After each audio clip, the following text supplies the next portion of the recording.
తిరుప్పావై మాసం లేదా మేలినోము మాసం. వసంత మాసంలో కోయిల నాదంలాగా ధనుర్మాసంలో ఆండాళ్ చెప్పిన పాసురం పల్లవిస్తూ ఉంటుంది.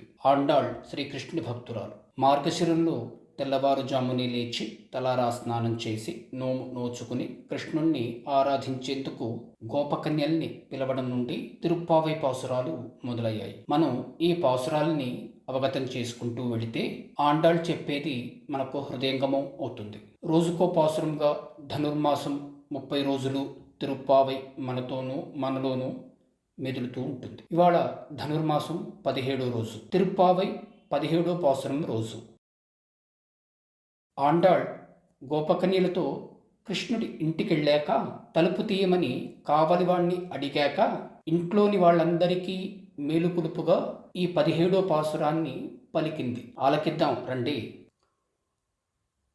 అంబరమే తన్నీరే சோரே அரண் செய்யும் எம்பெருமான் நந்தகோபாலா எழுந்திராய் கொம்பனார்க்கெல்லாம் கொழுந்தே குலவிளக்கே எம்பெருமாட்டி யசோதாய் அறிவுராய் அம்பரம் ஊடறுத்தோங்கி உலகளந்த உம்பர்கோமானே உறங்காதெழுந்திராய் செம்பொர் கழலடிச் செல்வா బలదేవా ఉంబియం నీయం ఉరంగేలోరెంపావాయ్.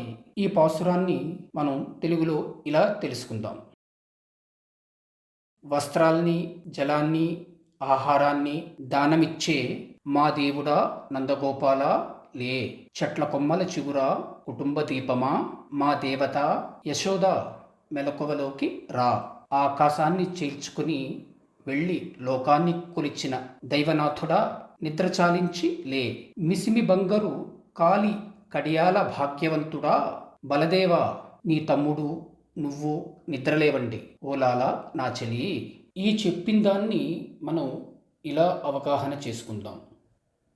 నందగోపుణ్ణి, యశోదను, బలరాముణ్ణి, కృష్ణుణ్ణి నిద్రలెమ్మంటూ ఈ పాసురాన్ని పలికించింది ఆండాళ్. కావలసిన బట్టల్ని, నీళ్లను, తిండిని ఇస్తూ తమకు దేవుడైన నందగోపుణ్ణి లెమ్మన్నాక చెట్ల కొమ్మల చిగురా అంటూ తమ దేవత అయిన యశోదను లెమ్మంటోంది ఆండాళ్.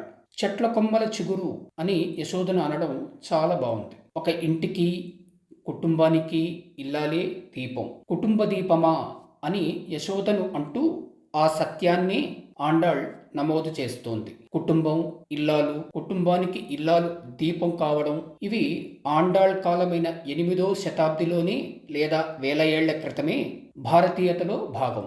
ఇక్కడ ఆండాళ్ మాటై మనకు అందిన ఈ భారతీయ సత్యం వర్తమానంలో మనకు సరిగ్గా అర్థమైతే, సవ్యంగా ఆచరణలో నిలబడితే మన తరువాతి తరాల భవిష్యత్తు భవ్యంగానూ భద్రంగానూ ఉంటుంది. ఆకాశాన్ని చీల్చుకుని వెళ్ళి లోకాన్ని కొలిచిన దైవనాథుడా అంటూ వామనుడిగా వచ్చి ఇంతింతై వటుడింతై మరియు తానింతై నభోవీధి పైనంతై తోయద మండలాగ్రమున కల్లంతై ప్రభారాశి పైనంతై చంద్రుని కంతయై ధ్రువుని పైనంతై మహర్వాటి పైనంతై సత్యపదోన్నతుండగుచు బ్రహ్మాండాంత సంవర్ధి అయినటువంటి విష్ణువును ఉద్ఘాటిస్తోంది ఆండాళ్.